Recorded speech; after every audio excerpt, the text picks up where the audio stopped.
110 ہجری کو روئے زمین کے جو آخری صحابی تھے وہ دنیا سے چلے گئے۔ صحابہ کے بعد تابعین کا دور آتا ہے، تابعین کے بعد تبع تابعین کا دور آتا ہے۔ وقت گزرتا جا رہا ہے، زمانہ اپنی کروٹیں بدلتا جا رہا ہے۔ تو ایک آخری صحابی 110 ہجری کو دنیا سے رخصت ہوتے ہیں، تو آخری صحابی کے 1251 سالوں بعد، آخری صحابی کے 1251 سالوں بعد پاکستان کی سرزمین کے اوپر ایک بچہ پیدا ہوتا ہے۔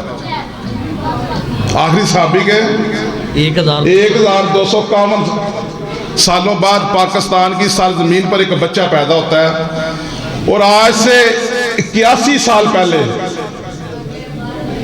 وہ بچہ پاکستان میں پیدا ہوتا ہے، اور آج سے 35 سال پہلے وہ اپنی زندگی کی 47 بہاریں دیکھ کر اس دنیا سے رخصت ہو جاتا ہے۔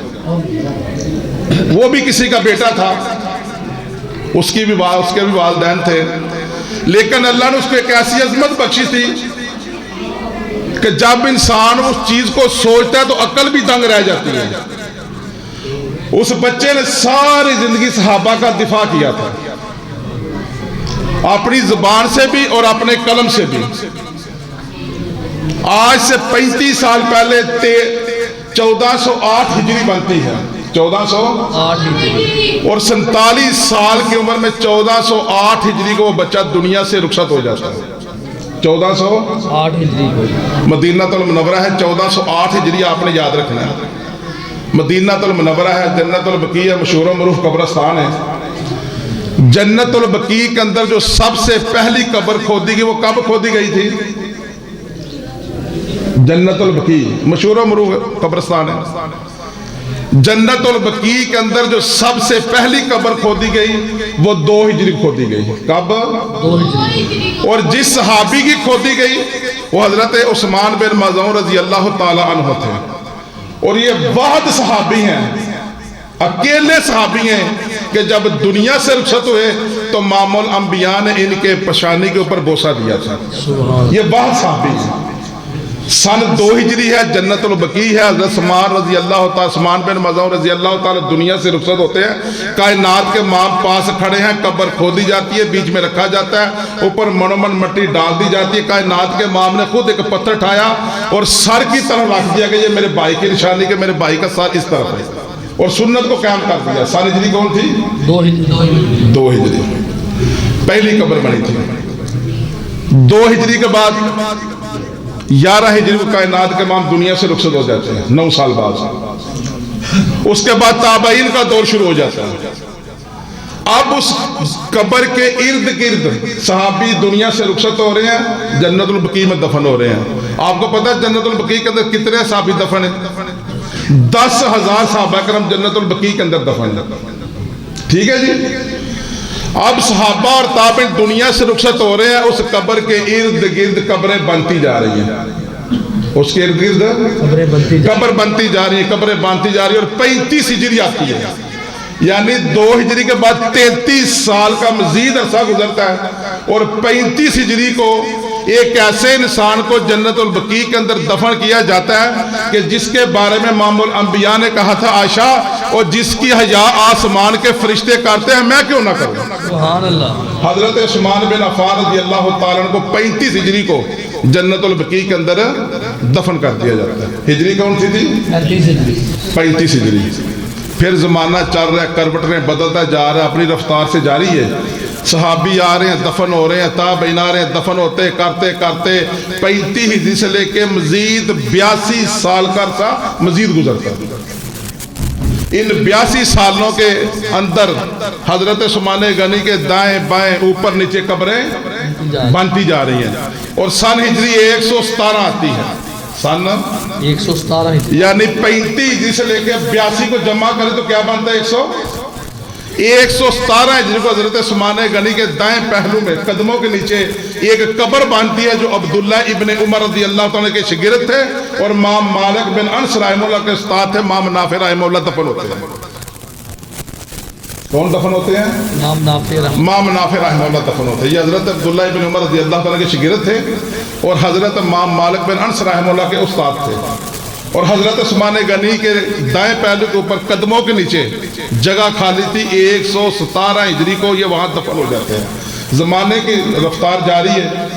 117 ہجری 110 کو صحابی ختم ہوتے ہیں تو تبع تابعین کا دور شروع ہو جاتا ہے. حافظ ابن حجر اسقلانی رحمہ اللہ لکھا کہ 220 ہجری تک تبع تابعین کا دور ہے. 170 ہجری تک تابعین کا دور ہے. 117 ہجری سے لے کے مزید 62 سال کا مزید عرصہ گزرتا ہے. ان 62 سالوں کے اندر حضرت عثمان غنی کی قبر کے ارد گرد قبریں بنتی جا رہی ہیں. تابعین آ رہے ہیں, تبع تابعین آ رہے ہیں, ائمہ کرام آ رہے ہیں, محدثین آ رہے ہیں. دفن ہوتے ہوتے 179 ہجری آتی ہے. 117 کے بعد مزید 62 سالوں کے اندر بہت زیادہ لوگ دنیا سے رخصت ہوتے ہیں اور حضرت عثمان غنی کی قبر کے ارد گرد قبریں بنتی جا رہی ہیں. اور 179 ہجری کو حضرت عثمان غنی کے قدموں کے نیچے امام نافع رحمہ اللہ کی دائیں طرف ایک قبر پھر بنتی ہے اور وہ امام مالک بن انس رحمہ اللہ کی قبر تھی. امام مالک بن انس رحمہ اللہ کی قبر تھی. اللہ کو تو پتہ ہے آنے تک قیامت تک کہ میں نے کیا کرنا ہے. اللہ تو جانتا ہے, لیکن ہماری سوچ محدود ہے. اللہ سے آپ سوال کریں اللہ وجہ کیا تھی کہ 35 ہجری سے لے کے 1408 ہجری تک 1373 سال بنتے ہیں. کتنے جی؟ 1373 سال بنتے ہیں. اور 1373 سالوں کے اندر لاکھوں دنیا مدینہ المنورہ کے اندر دفن ہوتی ہے. اللہ سے پوچھنا چاہتا ہوں اللہ تو جانتا تھا لیکن ہم نہیں جانتے تھے. 1373 سالوں تک اللہ نے عثمان غنی کے قدموں کے نیچے ایک قبر کی جگہ کو خالی رکھا تھا. 1373 سال اللہ نے ایک قبر کی جگہ کو خالی رکھا تھا. اللہ جانتا تھا, اللہ کو اس بات کا علم تھا کہ پاکستان کی سرزمین سے ایک ایسی ماں کا بیٹا اٹھے گا جو پوری دنیا کی رافضیت سے ٹکرائے گا. اللہ جانتا تھا پاکستان کی سرزمین سے ایک ایسا نوجوان اٹھے گا جو پوری دنیا کی ناسبیت سے ٹکرا دے گا. اللہ جانتا تھا پاکستان کی سرزمین سے ایسا نوجوان اٹھے گا جو گستاخ صحابہ سے ٹکرا دے گا. اللہ کو پتا تھا, اس لیے اللہ نے 1373 سال عثمان غنی کے قدموں کے نیچے اس جگہ کو اور خالی رکھا کہ یہاں پہ علامہ احسان علی ظہیر دفن ہوگا. 1373 سال اللہ نے اس جگہ کو خالی رکھا. اور یہ اپنوں کو چھوڑو, اللہ کی قسم غیر اعتراف کرتے ہیں. اس نے کسی میں سمجھوتا نہیں کیا تھا. وہ صحابہ کا دفاع کرتا تھا, عائشہ کا دفاع کرتا تھا, ابو بکر صدیق کا دفاع کرتا تھا, عمر بن خطاب کا دفاع کرتا تھا, عثمان کا دفاع کرتا تھا, وہ علی کا دفاع کرتا تھا, صحابہ کا دفاع کرتا تھا. اللہ نے یہ عظمت بخشی, اللہ نے یہ شرف بخشا اس انسان کو. 1373 سال عثمان غنی کے قدموں کے نیچے اللہ نے جگہ خالی رکھی تھی کہ یہاں پر میرا علامہ احسان علی ظہیر دفن ہوگا. نہ وہ مائیں رہی نہ وہ گودے رہی. یہ تو ایک بچے کی بات ہے نا.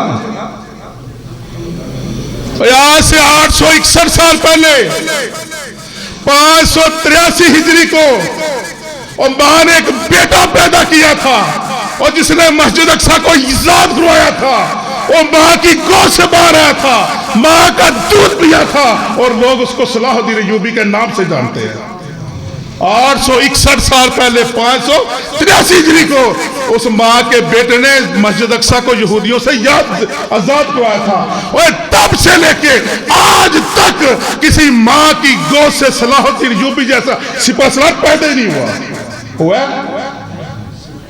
امل خان ہے, بولو تو صحیح. تو آدھی مسجد چاہتے ہی دسیا کہ ہاتھ ہونا رکھ لی ذرا. پیدا کیا کسی ماں کی گود نے. اللہ کی قسم امام فخر الدین رازی رحمہ اللہ لکھتے ہیں تفسیر کبیر کے اندر, اگر ماں سوم و صلات کی پابند ہو، ماں روزے اور نماز کی پابند ہو، اور ایک جگہ پر بیٹھ کر اپنی اولاد کے حق میں دعا کرے، اور ایک جگہ پر وقت کے 70 ولی بیٹھے ہو، اللہ 70 ولیوں سے پہلے اس ماں کی دعا کو اولاد کے حق میں قبول کرتا ہے۔ وہ مائیں چلی گئی دنیا سے جو بیٹوں کو ابو بکر عمر عثمان علی رضی اللہ تعالیٰ کی سیرت سنایا کرتی تھی، وہ مائیں چلی گئی۔ ہمیں تو آج تک یہی نہیں پتا چلا کہ یورپ کی چھاتی کے اوپر جس نے سب سے پہلے اپنا قدم رکھا تھا وہ کون تھا؟ وہ کوئی آسمانی مخلوق نہیں تھی، وہ میری اور آپ کی طرح ماں کے پیٹ سے باہر آئے تھے، اور ان کے اندر اللہ کی قسم قرآن و حدیث کی طاقت تھی۔ سالہ منصور صاحب کیا فرما رہے تھے؟ اور اس کو نصاب مانو، اللہ کے قرآن کو پکڑو۔ اور جس نے سب سے پہلے یورپ کی چھاتی کے اوپر اپنا قدم رکھا تھا وہ طارق بن زیاد رحمہ اللہ تھے، وہ تابعین میں شمار ہوتے تھے۔ کدھر گئی ہیں وہ ماں؟ شیخ کیا فرمانا تھا؟ آج تو فخر سے کہتے ہیں رات کو بیٹی نا پیپروں کی تیاری کر رہی تھی، صبح میں نے ٹھایا ہی نہیں ہے، فجر چلی گئی۔ ایک واقعہ مجھے کبھی کبھی یاد آتا ہے، جنید بغدادی رحمہ اللہ کا نام سنا آپ نے؟ اور وقت کا ولی گزرا ہے جنید بغدادی رحمہ اللہ۔ ایک آدمی پاس آتا ہے، 10-15 دن ان کے پاس رہتا ہے، واپس جانے لگا تو بغدادی صاحب پوچھتے ہیں حضرت صاحب کدھر؟ کہتا جی میں آیا تھا آپ کے پاس کوئی کرامت دیکھنے، تو 15 دنوں کے اندر میں نے کوئی کرامت نہیں دیکھی، واپس جا رہا ہوں۔ اب جنید بغدادی نے کیا کہا؟ کہتے ہیں اللہ کے بندے، ان 15 دنوں کے اندر تم نے کوئی ایسا کام میرا دیکھا ہو جو میں نے نبی کی سنت کے خلاف کیا ہو؟ کہتا ہے میں نے نہیں دیکھا۔ کہتا ہے یہی جنید بغدادی کی کرامت ہے۔ اللہ کی قسم جو وقت کا ولی ہوتا ہے وہ سنت کا پابند ہوتا ہے، وہ سنت کی مخالفت نہیں کرتا۔ وقت کا ولی وہ ہے اور جس کو دیکھ کر اللہ یاد آ جائے، جس کو دیکھ کر کہتے ہیں 15 دنوں کے اندر بغدادی کا کوئی ایسا کام تم نے دیکھا جو نبی کی سنت کے؟ کہتا نہیں، کہتا بغدادی کی یہی سنت کرامت ہے۔ بچے مسجد کے اندر لے کے آؤ، حاشد بن اسماعیل رحمہ اللہ وقت کا محدث ہے۔ میرا حسن پوچھ رہے ہیں کہ ٹائم بعد گیا کدھر ہے؟ ٹائم میرا ختم نہ کر دیکھا 10 آخری گل کر کے مکمل کر۔ حاشد بن اسماعیل رحمہ اللہ کہتے ہیں، میر صاحب objection نہ جی، حاشد بن اسماعیل رحمہ اللہ کہتے ہیں یہ 1444 ہجری جا رہا ہے، کتنا جانا ہے؟ 1444 ہجری، 1444 ہجری جانا ہے پیا۔ سانو تے اپنے تاریخاں پیدائشاں نہیں یاد رہندیاں، اور آج سے 1188 سال پہلا 256 ہجری کو ماں بخاری دنیا سے رخصت ہوتے ہیں۔ آج سے 1188 سال پہلا ماں بخاری رحمہ اللہ دنیا سے رخصت ہوتے ہیں۔ مجھے یہ بتاؤ وہ کون سا جلسہ ہے، کون سی کانفرنس ہے، کون سا درس ہے، کون سی ایسی مجلس ہے جس کے اندر ماں بخاری رحمہ اللہ کا نام نہیں لیا جاتا؟ بتاؤ مجھے ذرا۔ میں اگر کہوں نا صاحب باہر لکھ کے لگا دو اس مسجد کے اندر بخاری سے نہیں پڑھائی جائے گی، مسجد بند، بے شک مسجد جب بخاری اندر آئیے تو میرا مسلک بند، پھر قرآن دیسا مسلک چلنا نا۔ تو ماں بخاری رحمہ اللہ نے یہ عظمت بخشی، یہ شرف بخشا، ساری زندگی نبی کی حدیث کی خدمت کی ہے۔ ماں حضرت انس بن مالک رضی اللہ تعالیٰ کے خادم رسول تھے، حضرت انس رضی اللہ تعالیٰ کہتے ہیں کہ کائنات کے امام جس پیالے میں پانی پیا کرتے تھے وہ پیالہ ٹوٹ گیا، ہم نے چاندی کے تاروں سے اس کو جڑوا دیا، وہ پیالہ بھی چلتا آ رہا ہے، پیالہ اب چلتا آ رہا ہے۔ اور ماں بخاری رحمہ اللہ نے نبی کریم صلی اللہ علیہ وسلم کی ہر حدیث کو نقل کیا، قلم بند کیا۔ آج تک ماں نے کو پیدا ہی نہیں کیا کہ جو ماں بخاری کے ڈالے پھانسی کے پھندے کو توڑ سکے۔ یہ اللہ کی طرف سے شرم ملا تھا، کہ 16 سال کے اندر بہاری کو مرتب کیا. اللہ نے یہ شرف بخشا, یہ عظمت بخشی. اللہ کی قسم محدثین نے صحیح سند لکھا ہے کہ امام بخاری نے اسی پیالے کے ساتھ اپنے ہونٹ لا کر پانی پیا تھا. یہ تھوڑی عظمت ہے جی. حاشد بن اسم رحمہ اللہ کہتے ہیں کہ ہم اپنے استاد محمد بن یوسف رحمہ اللہ کے پاس بیٹھے تھے, سارے بچوں کو مجلس لگی ہوئی تھی اور ہماری تختیاں ہمارے سامنے پڑی ہوئی تھی, قلم ہمارے ہاتھوں میں تھی, دوات سامنے کھلی ہوئی تھی. اور جب ہمارے استاد محمد بن یوسف رحمہ اللہ حدیث کی املا لکھواتے, ہم لکھتے جاتے. قلم ہمارے ہاتھوں میں ہوتا, دوات سامنے کھلی ہوتی, تختی پڑی ہوتی, وہ لکھواتے جاتے, ہم لکھتے جاتے. کہتے میں نے دیکھا کہ 11 سال کا بچہ ہے. کتنے سال کا؟ 11 سال کا بچہ ہے. کہتے ہیں کہ میں نے اسے پوچھا کہ یار آپ کیوں اپنا وقت ضائع کرتے ہو, آپ لکھتے بھی نہیں ہو, کچھ کرتے بھی نہیں ہو, صرف دیکھتے رہتے ہو استاد کی طرف. کہتے ہیں اس بچے نے مجھے جواب نہیں دیا.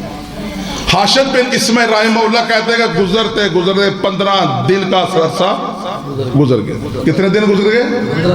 کہتے ہیں 15 دنوں کے بعد اس بچے نے ہم سے کہا 15 دنوں کے اندر جو آپ نے لکھا سامنے نکال کے رکھو. کہتا ہم نے وہ تختیاں نکال کر سامنے رکھ لی. کہتا ہے اب بچے نے پڑھنا شروع کیا اور ہم نے اپنی تختیوں کو دیکھنا شروع کیا. عمر کتنی؟ صرف 11 سال. حاشد بن اسم رحمہ اللہ کہتے ہیں اللہ کی قسم میری عقل دنگ رہ گئی کہ کئی غلطیاں ہم کر چکے تھے. اس بچے نے پڑھنا شروع کیا, ہم نے کئی غلطیوں کو درست کیا. وہ بچہ پڑھتا جا رہا ہے, ہم دیکھتے جا رہے ہیں, وہ پڑھتا جا رہا ہے, ہم تختیوں کو دیکھتے جا رہے ہیں. اور پڑھتے پڑھتے اس بچے نے نبی کی 15,000 حدیث کو زبانی پڑھ دیا. سبحان اللہ, سبحان اللہ, سبحان اللہ. کیوں؟ وہ محدث ابن محدث تھا, باپ بھی محدث تھا, ماں بخاری بھی محدث تھے. باپ مسجد میں لے کے آتا تھا, ماں تیار کر کے بیچتی تھی. بچے کی تربیت کے اندر سب سے زیادہ آپ کس کا ہوتا ہے جی؟ ماں کا ہوتا ہے. ماں تربیت کرتی ہے. آج کتنی ماں جو کہتی میرا بیٹا سپاہ سالار بنے گا. وہ کیا کہہ رہے تھے شیخ صاحب؟ ہمارا دھیان اس طرف نہیں ہے. مدرسے کے اندر کے صبح بچے آتے ہیں, ان کا آنا دیکھ لو. جو صبح انگلش اسکولوں میں جاتے ہیں ان کا ٹیپ ٹاپ آپ دیکھ لو, فیصلہ خود کر لینا. اللہ کی قسم ایک وقت تھا کہ مسلمانوں کے نام سے یہودی ڈرتے تھے. ان کے اندر قرآن کی طاقت تھی اور نبی کریم کے فرمان کی طاقت تھی, اور یہودی ڈرتے تھے. ایران سے ایک یہودی چلا, مدینہ المنورہ میں پہنچا. میر صاحب تھوڑی گال لمبی ہوتی جاندی پہ. مدینہ المنورہ میں پہنچتا ہے, پوچھا کدھر ہے آپ کے امیر المومنین عمر بن خطاب رضی اللہ تعالیٰ عنہ. کہتے ہیں دیکھو ادھر کہیں بکریاں چرا رہے ہوں گے.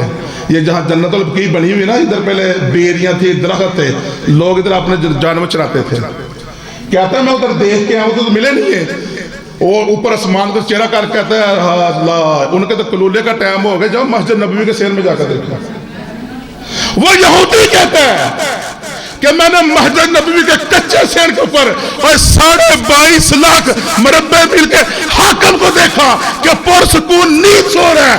وہ یہودی کہنے لگا واہ عمر, تیری یہ عظمت ہے, یہ شان ہے کہ ایران کے اندر بچے بھی مائیں بچوں کو ڈراتی ہے, اور سو جاؤ عمر بن خطاب آ جائے گا. میں ڈراتی تھی. کون عمر تھا جس کو دیکھ کر شیطان بھی اپنا پلٹ لیتا تھا. کیوں؟ جب ان لوگوں نے نبی کا دامن تھام لیا, کلمہ پڑھ لیا, بچے ذبح کر دیے گئے, گھروں کو آگ لگا دی گئی, آنکھیں نکال دی گئی, چمڑا ادھیڑ دیا گیا, لیکن نبی کا دامن نہیں چھوڑا. ہم سمجھوتے میں پڑے ہوئے. ہاتھ تھوڑا رکھو. السلام علیکم ورحمۃ اللہ وبرکاتہ.